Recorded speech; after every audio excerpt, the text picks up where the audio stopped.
Remember, generally speaking, there are 3 different types of bleeding. Arterial, which is the worst and the most hard to control, it's under pressure and it gushes. The second is venous bleeding. It's under negative pressure and is more like a running or dripping, but it's usually pretty easy to control as well with direct pressure. And the third type is capillary. We see these most often in incidences where somebody actually scrapes their arm, which is exactly what happened to this guy. So he was running, he tripped and fell. He skinned his arm on the pavement trail, and now we've got some things to think about. First things first though, we have to be careful not to get drawn into the immediate visual of this abrasion. I want to be thinking about other areas of his body first that might be actually life-threatening, like did he hit his head on the ground? Did he hurt his neck? Does he have any fractures? As soon as I've established that he does not feel or have any pain in areas that could be life-threatening, I know that this may not be a 911 call, but more of just how to handle this abrasion. So this is what we're going to do.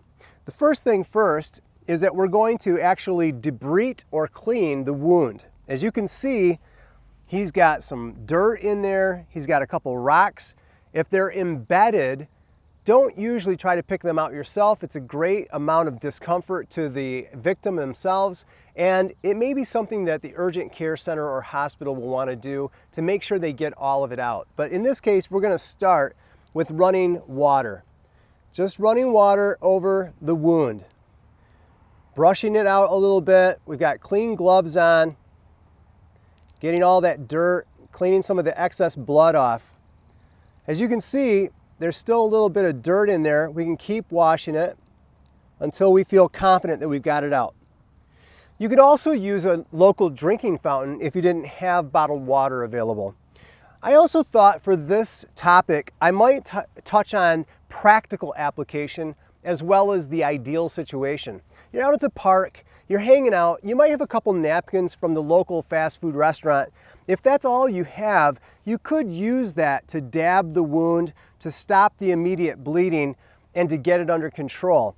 Ideally though, we have sterile dressings in a first aid kit in the trunk that we can use to kind of debride the wound and keep the wound clean and dry. Once we believe that that is all cleaned up and the bleeding's under control, I start thinking about what size bandage I'm going to need.